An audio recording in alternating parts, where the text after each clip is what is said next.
Crash on I-10 had some lanes backed up this morning. The latest on the driver's condition. New testimony from the Bexar County Sheriff's Office on the killing of a K-9 officer. And it's still foggy out there. We're going to have lots of clouds today, cold front tomorrow, and lots to talk about in the 7-day forecast. We'll have all of it coming up for you. Live from KSAT12. The news at noon starts right now. In court today, testimony in the killing of a K-9 officer on the Bexar County Sheriff's duty, showing what deputies saw before they deployed the dog. Matthew Morales is facing numerous charges, including interference with a police service animal, along with 8 counts of aggravated assault of a public servant. Morales, back in January of 2019, led a chase starting in Karnes County into Bexar County. Testimony from Bexar County Sheriff's Office deputies this morning revealed that after Morales stopped, he started to wave his gun around and threatened cops to shoot him. This is a day 4 of this trial. Coming up later this afternoon, Erica Hernandez is going to have more on testimony heard today, including the moments deputies say that K-9 Chucky was killed. The San Antonio Fire Department confirming there is a 4th victim dead following the explosion in southeast Bexar County over the weekend. That explosion happened near K-Bar. It's a construction company on South Presa Street near Highway 181. People in the area say it was so loud they heard the boom all across the area. We're digging into the cause of the explosion, and we are working to get you new information tonight on what could have been the cause here. A driver in serious condition after his car jumped onto and then rolled over on Interstate 10. It happened just before 3 in the morning near the intersection of I-10 and De Isabella Road. Police say that the man was driving on Hausman Road, but then jumped onto the highway and rolled across the eastbound lanes of I-10 all the way through the median, eventually landing in the westbound lanes. That man was later rescued by firefighters and police. He was taken to the hospital. So far, we don't have any word on what caused him to crash. The Bexar County Sheriff's Office continued to mourn this noon at the loss of one of their lieutenants, Jeremy Payne, after he was found dead yesterday. A cause and manner of death has not been released by the Bexar County Medical Examiner's Office. BCSO confirmed the news in a statement saying, in part, quote, "There is no suspected foul play. The family has requested privacy," end quote. Payne previously served as the president of the Deputy Sheriff Association, Bexar County. Payne was off duty at the time of his death. A TB scare at several local high schools leading to the need to begin tuberculosis screenings today. About 100 students at Brandeis and Clark High School are the first to have their blood drawn. This comes after Metro Health reported one confirmed case linked to Brandeis High School. But contact tracing showed that that person had direct contact with someone at Clark High School. Metro Health is beginning to take the blood samples for the testing. There's also a community meeting happening today for parents to get some more information. That's going to be going on at another school in question. It's at 6 o'clock at O'Connor High School. Concrete, bridge, and utility work occupying some of the busiest highways. A lot of construction all over town. Stephen Cavazos has the latest with traffic closures you need to know about around town. The road work continues in and around the Alamo City, at least up until the end of the year. And of course, we can expect to see more work take place in 2023. But let's talk about what we can expect this week. I-10 over on the east side of Bexar County. Now, this is actually already going to take place overnight, 9 in the evening to 5 in the morning. Should wrap at least a portion of it on Thursday, December 15th. Expect to see a full closure of the main lanes in both directions right there at File Road. Then again, on Tuesday, December 13th, we're actually going to see concrete work take place off Loop 410. This time over on the west side of San Antonio. It does begin at a pretty busy time, 9 in the morning, and should wrap around 3 in the afternoon. But TxDOT crews get out there a little bit earlier. Alternating southbound main lane closures from Culebra Road to State Highway 151 is what drivers can expect to see. All right, then on Wednesday, we have utility work at 281 on the north side of San Antonio. Now, that should wrap pretty quickly from 9 in the morning to 3 in the afternoon. That's on Wednesday, December 14th. Expect to see single southbound lane closures on Overlook Parkway. But information that you need to know is on our website. Scan this QR code that is now on the screen. That will take you to our traffic page. At the bottom, you'll find a full list of the closures there, so plan your commute ahead of time. There is now a number to go along with the oil spill in Kansas. More than 500,000 gallons of oil leaking into a creek in Washington County. ABC's Rita Roy reports with the Keystone Pipeline also shut down for now, how your gas costs at the pump could be impacted. It's the biggest on-land oil spill in nearly a decade, and now workers are racing against the clock to clean up and make repairs to the Keystone pipeline. We've got our response crews working on responding to the incident, and we also do have our technical crews looking into the cause of this. New satellite images show workers on site in Washington County, Kansas, where nearly 600,000 gallons of oil spilled into a creek last Wednesday, nearly enough to fill an Olympic-sized pool.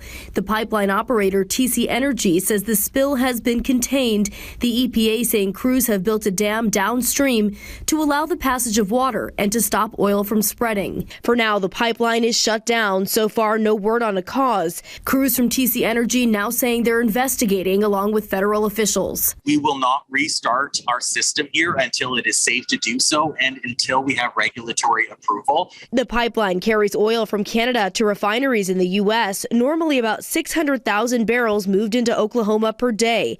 Now there are growing concerns the shutdown could jack up prices in the region. If the pipeline remains down for a week or longer, some areas in the Plain States could see gas prices stop declining and could see increases of potentially 25 to 40 cents a gallon. Meanwhile, the long-term environmental impact may not be known for some time. No word when the pipeline will be back up and running, but officials say there is no threat to the public and that drinking water is safe in the area. Rena Roy, ABC News, New York.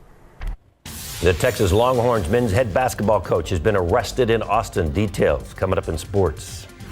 And up next, how one local group is making sure that students have what they need to stay warm for the winter.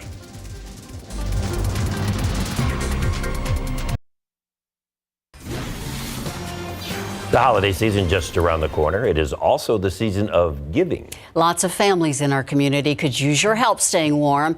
And Max Massey has the one thing that's probably in your closet right now that could be crucial. We've distributed school supplies at 144 schools, about 78,000 students across the state. The Texas Yes Project works to help students across the state, Providing the necessary tools for students to be able to succeed in the classroom. Danielle Gunter is the executive director of the foundation. She's also a mother of two. So when the holiday season started approaching, she asked local families how her organization could step up and help out outside the classroom. We're asking for viewers to be able to donate new or gently used winter coats. It can be all sizes. We are going to be supporting kids from elementary all the way through high school. Or if they feel the need to find brand new socks, we will gladly accept brand new socks as well because we know that they're desperately needed. And if you want to step up and help out with a new or gently used coat, it is so easy. You walk into the office, you walk over to this bin, you drop off the coat, and then it's going to go right to a kid in need. Our goal for this short season is to be able to support 200 students. Again, it's all ages. We're about 50% of the way there, and we're hoping that in the next couple of days we'll be able to close that gap. There's also an Amazon wish list, so you can help out virtually. We have a link right now on KSAT12, as well as the physical donation station here at the office. Max Massey, KSAT12 News. And here's a little reminder for holiday shipping deadlines for you. FedEx deadline for ground delivery is this Wednesday, USPS Saturday. If you're mailing with UPS, you'll have to visit their website to get an estimate. It varies by operating hours and other adjustments, but it will probably be around the same time as well. After these deadlines, the next ones will be on Monday and Tuesday for Express Select Priority Mail. Take a look outside with live cam. It is murky out there and actual rain showers are happening here and there. Yeah, we do have some showers on the radar. You're right. This is the time of year for weather whiplash. Yesterday was so beautiful. We had blue skies. Now we're back into the drizzle and fog. Tomorrow, a whole different story with the frontal boundaries. So we got to stay on our toes here. That forecast is coming up. The aquifer staying steady today at 636.9 in your pollen count. Mountain Cedar's still there, but it is down today. It's in the low category at 80. Your 7-day forecast is coming right up.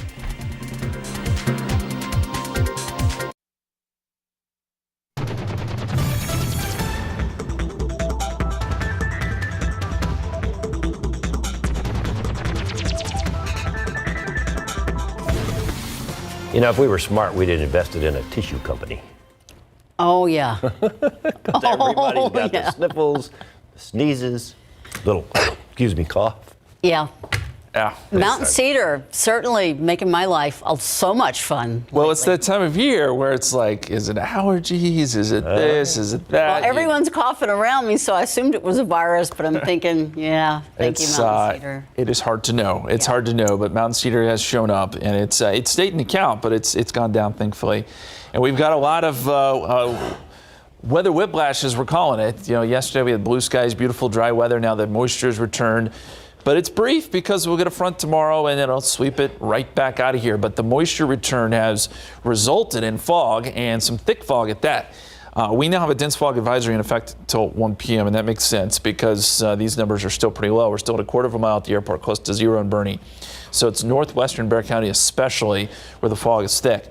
We have some other spots where we're detecting some fog as well out towards Rock Springs and Eagle Pass. So this is going to last a little while longer, and it's probably going to be around most of the day, not this thick, but you'll notice some maybe lower visibility in spots and the lowering of the clouds. It's just the situation we're in. We also had some showers, as Ursula mentioned, that have worked through San Antonio. Nothing at the moment that we see out there, just a couple of showers, maybe northern Bexar County. We've detected a few down towards Victoria, but nothing imminent at this hour. And right now, 65, still some drizzle being reported. Southeasterly winds at 8 miles per hour. Here's the bigger picture, and those are some of those showers I was speaking of down around Victoria. Those are lifting north. A lot of cloud cover. There are some breaks as you get down towards Pleasanton and parts of maybe Wilson County, down towards Falls City, Kennedy. You may see a few breaks in the clouds. I could even see a break or two here in San Antonio, but I'm not expecting a lot. With all this cloud cover, temperatures, they're in the mid-60s now, probably only around 70 for a high today. 67 New Braunfels, 64 Kerrville right now, 67 in Hondo. Mid-60s here around San Antonio right now. Here's the big picture. Look at all the clouds.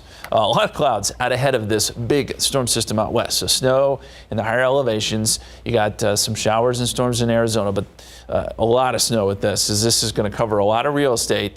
And there are a ton of watches and warnings out ahead of this storm system. Blizzard warnings now in effect for parts of Wyoming down into Colorado. There's going to be some very heavy snow along with some winds. For us, we're more concerned about the warm weather side of this, where we could get some showers and maybe a storm. Now, we're not expecting severe weather. The risk today is up across parts of Oklahoma, Kansas, down into North Texas. Tomorrow, it'll be around Louisiana, parts of Arkansas. But notice we, by and large, miss out on any severe weather. We're fine with that.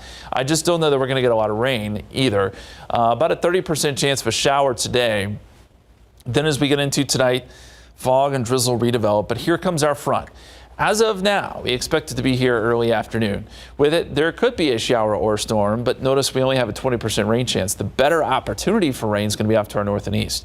Then once it moves through, we'll start to get some drier air funneling in here, but we won't completely lose the clouds. And in fact, there'll be enough lingering moisture and enough upper level energy that we could get a few showers Wednesday morning. Not a big deal. And then I think most of those showers are out of there by mid-morning on Wednesday, and we're in the clear, and we get some low humidity late Wednesday and also on Thursday. They will be pretty nice days as this big storm system moves away. But then we get a push of cooler air Friday, so that cools us down some. And then there's some questions as to whether or not we get some moisture over the weekend. Some showers possible both Saturday and Sunday. It would be a cold rain at this point. And it could just be sort of damp and chilly this weekend. I know a lot of people are traveling. A lot of people may have plans this weekend. Stay tuned to the forecast. There's still some uncertainty there with the computer models, but that's kind of the general idea right now.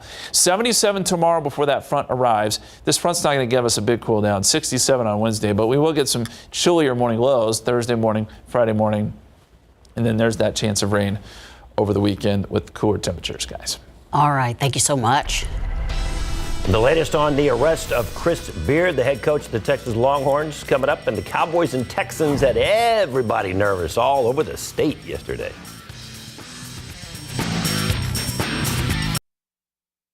The University of Texas men's basketball coach Chris Beard arrested by Austin police early this morning and charged with a third-degree assault for strangling a family member.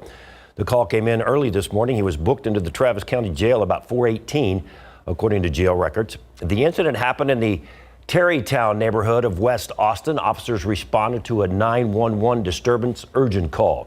The university released this statement later this morning, quote, "The university is aware of the situation regarding Chris Beard. We are continuing to gather information and monitoring the legal process," end quote. Beard is in his second season with the Longhorns, has his team ranked in the top 10. He signed a 7-year contract that pays him $5 million a year a couple of years ago. The Longhorns are scheduled to play Rice tonight. Pro football coverage powered by Davis Law Firm. Cowboys and Texans fans, both teams on the edge of their seats all game yesterday. Dallas trying to keep pace with the Eagles in the NFC East. Texans just trying to get their second win. Cowboys first drive. Tony Pollard gets outside, a little speed. 11 yards. Dallas up 7-0, just like that. But the Texans strike back. Mishandled punt by Dallas, recovered by Texans. Damian Price takes advantage of it, scores from a yard out. We're tied at 7, but the Texans are up 10-7 going into the second quarter, and that's when Pollard scores for the second time. This time it's a pass from Dak for the 10-yard. Look at him slide down the out-of-bounds line. Stayed in. Boys back up 14-10 later in the second. Dak throws, but it's tipped by M.J. Stewart, picked by Tremon Smith. He takes it back 26 yards to the Dallas 27-yard line. 2 plays later, Jeff Driscoll rolling out, finds Amari Rodgers. Nice catch, 28-yard touchdown. Texans lead 17-14, 20-17 at half. Third quarter, Cowboys on the Houston 1-yard line. 4th and goal. Ezekiel Elliott stuffed by the Texans defense.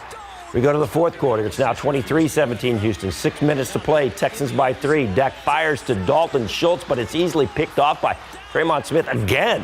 His second of the game, but Houston couldn't turn it into points. Look at Driscoll get stuffed himself on 4th and goal. Turn the ball over. The Cowboys then go on a 98-yard, 11-play drive, capped off by the Zeke touchdown from a couple yards out. Cowboys come back to win a wild one. Here is your final. Dallas wins it on that last drive, 27-23 over the Texans. Dallas now 10-3. Houston 1-11-1. The Cowboys' 17-point spread, understandable given they entered the day first in the NFL with a plus 127-point differential, and the Texans were last with a minus 99-point differential. Plus, it was 9 wins versus 1 win. Dallas should have rolled, but they didn't. Did they eat the cheese that Coach McCarthy warned them about? I don't think anyone ate the cheese today. I think, the team came out and they played well. They played well today, and they made it very challenging for us. I wouldn't say we came in sleepwalking. I just think that, they made some really big plays with the fumbles and interceptions. I mean, they came in like it was their Super Bowl, and they gave us their best shot. And, I'm just glad we was able to fight through the adversity. I wouldn't say we came in sleepwalking, but they were definitely ready from the start of the game. They came in ready at the first half.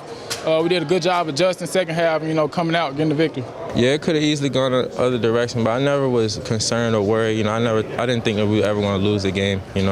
Like, we got a great team. The guys in the locker room. I know we was going to step up and make the plays that we needed to make to get the win. And the Spurs turn their 11-game losing streak into a 2-game winning streak now. They beat the Rockets last Thursday at home and then went to Miami and beat the Heat Saturday afternoon. This was not an easy win for the Spurs. They had to fight all the way till the end. Keldon Johnson led the Spurs with 21, but it was Devin Vassell who delivered the go-ahead basket with 1:13 left to play. The Heat still had a couple of chances to win the game down the stretch, but they missed back-to-back 3-point attempts. The Spurs held Bam Adebayo to just 12 points. Spurs won it 115-111 on the 26th anniversary of Pop becoming the head coach of the Spurs. Feels great, especially like you said, being on the road, obviously against a really good team who was almost in the finals last year. We're super happy for sure. It feels good every time to have a game like that, just to feel somewhat getting back into the swing of things, especially how my career has gone so far with injuries and stuff like that. It just feels good, and I'm happy and I'm blessed. All right, congratulations to Coach Pop. I think I've been here that entire time. The Spurs schedule for the week. They got Cleveland tonight here at home, Portland on Wednesday here at home, and then guess who's coming to town? The Miami Heat for another Saturday showdown here in town. And oh, by the way, back to the Dallas Cowboys real quick. Terrence Steele, the young man from San Antonio, Steele, went to Texas Tech, wasn't drafted, free agent for the Cowboys, played right tackle, injured his knee yesterday, and it looks like he is out for the season. Poor guy. Yeah, so tough break for the Cowboys on that offensive line. Always. Still ahead, a new study showing what type of medication may be beneficial to take if you're trying to lower your risk of a stroke. A marine fossil found in Australia, what paleontologists are saying about it and why it's so unique. Non-stick pans and pots, they make your cooking and cleaning easier, but reports show that they also could create a danger to your food and ultimately a danger to your health. How to know if the pots and pans you are using in your home are safe. It's today at 5 after Entertainment Tonight.